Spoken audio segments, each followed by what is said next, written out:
Halo might actually have a chance again. Just take a look at this. Chief is looking good. Last night, Xbox announced some exciting news that may change the entire direction of the franchise and hopefully course correct it back to a place of great success. I'm approaching this with a lot of skepticism though, and we're going to get into that later in the video, but what they've said and shown so far is promising to me. I mean, this footage right here, my stupid monkey brain neurons are firing, and it starts with them announcing that there are multiple new Halo games in development and they're moving to Unreal Engine 5 for their game engine going forwards. This is a big deal for many reasons, not just for graphics but also for gameplay. Let's take a look. So they showed 3 environments here in their new Halo Unreal Engine 5 footage known as Project Foundry, explaining that this isn't just an exploration of what's possible in the new engine. It's a true reflection of what would be required for a new Halo game using Unreal. They also said that everything we've made is built to the kind of standards that we need to build for the future of our games. We were very intentional about not stepping into tech demo territory.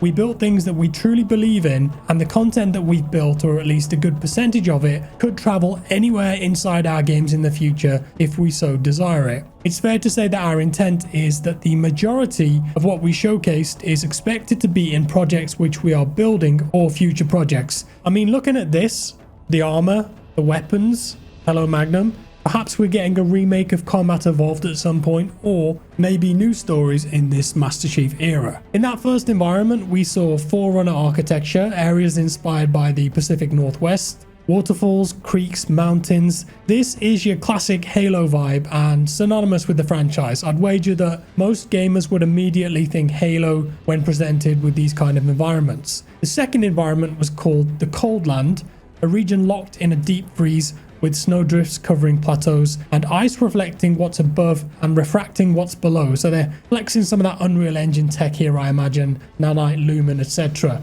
Looks good. And then the third and final area was called the Blightlands, and this is a brand new take on a Halo location, a world that is consumed by the flood. The express purpose of the Blightlands was to see how this new look Halo team could push the world itself much farther than the previous Halo games. Okay then, we know that the graphics are going to be good. Unreal Engine 5, it can produce some incredible next-gen visuals, some of the most realistic looking games that you've ever seen, but for many people, this does not matter. Yes, Halo, it used to be at the cutting edge of graphics with the older titles, but it's not the reason that most people turned up in droves to play these games in the past. The gameplay, in the campaign and the multiplayer, and the story, that was always the biggest draw. The latest iterations, Halo 4, 5 and Infinite, did not live up to that legacy. So, is anything changing in that respect related to gameplay? Well, to start with, 343 Industries is being rebranded to Halo Studios. New image, new logo, and internally, a lot of the staff has changed. Bloomberg reported that last year, 95 staff were laid off, including some of the top directors, bringing in a change of leadership and a new direction for Halo. They're claiming changes in culture, workflow, and how its teams are organized. They elaborated on these changes a little bit in what they released yesterday. The studio head Pierre Hintz defined this less like a clean break and more like the turning of a page. And he said the following: if you break Halo down, there have been 2 very distinct chapters. Chapter 1, Bungie. Chapter 2, 343 Industries. Now, I think we have an audience which is hungry for more, so we're not just going to try and improve the efficiency of development, but change the recipe of how we make Halo games. So, we start a new chapter today. Switching from the studio's proprietary Slipspace engine to Unreal is a key part of that change. Previously, 343 Industries needed a large portion of its staff simply to develop and upkeep the engine that its games ran on. There's another quote from Hintz here: we believe that the consumption habits of gamers have changed, the expectations of how fast their content is available. On Halo Infinite, we were developing a tech stack that was supposed to set us up for the future and games at the same time. From what I recall, the plan with Halo Infinite was for it to last as a live service title for 10 years.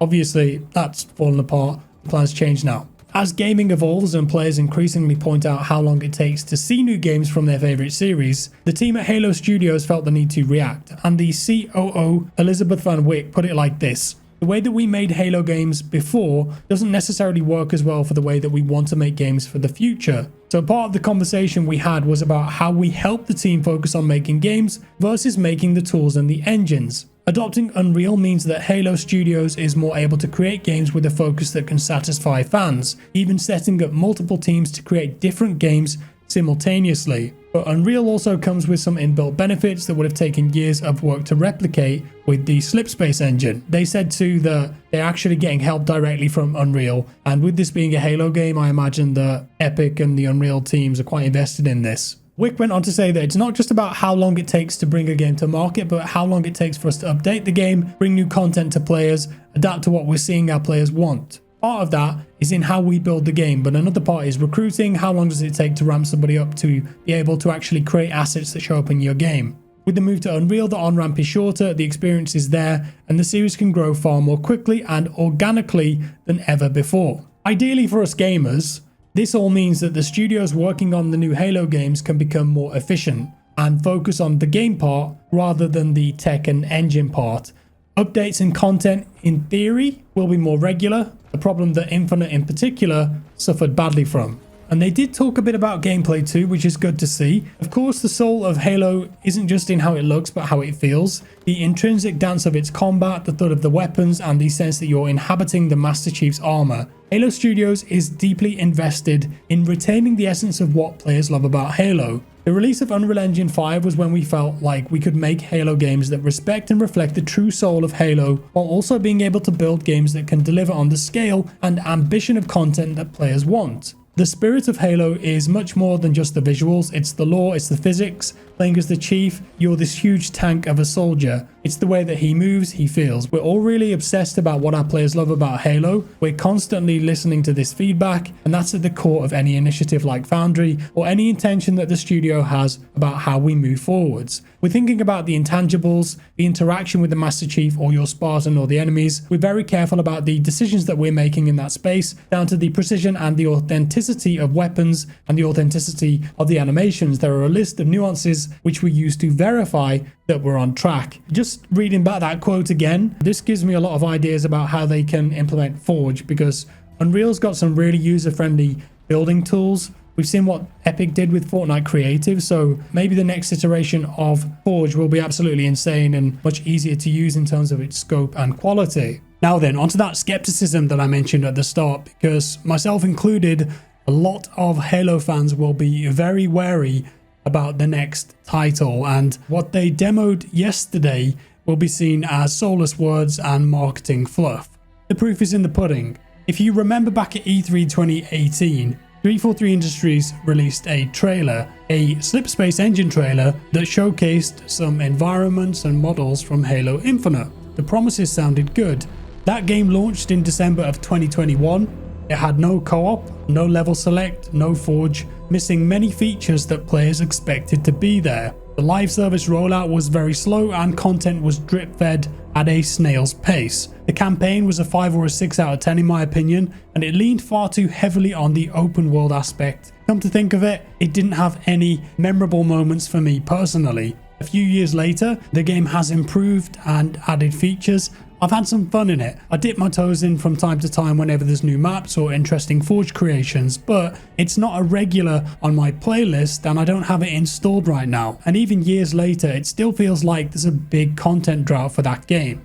So you can understand why for many people, there is hesitancy when it comes to new Halo projects. Ultimately, they have to get the next game right. What does that mean to me? Well, I thought that I'd speak about what I loved about previous Halo games and what I'd ideally want to see in the new main title. I'm just spitballing here, but campaign, I want a banging sci-fi story and I want a realistic, gritty military tone to it.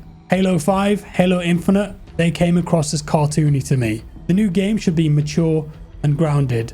In terms of the gameplay, the previous Halo games that I thought had great gameplay were a mix of semi-linear and semi-open world. Give me that back and give me those epic cinematic action moments again. Co-op needs to be there at launch too.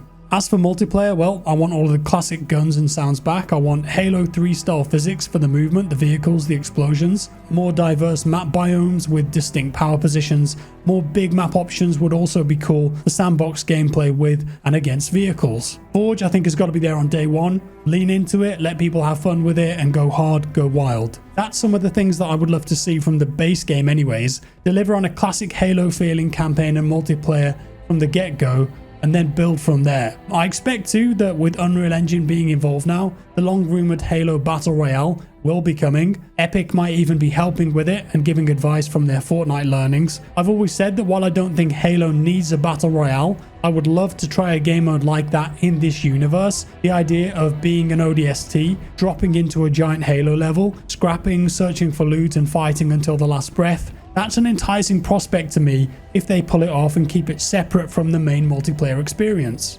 But with that said, it's over to you. How are you feeling about these new Halo announcements, and what do you think they need to focus on for the next games? Let me know in the comments below. Also, I have to say, some of the footage that I used here was from the recent Forge Falcons demo of their Helldivers inspired Helljumpers mode, which is coming soon. I think it looks absolutely badass. Can't wait to try that. Go check them out. Drop me a like below, guys. Thank you. That would be amazing. Or a dislike if you didn't like the video. Subscribe if you're new here, and I'll see you next time. Bye-bye.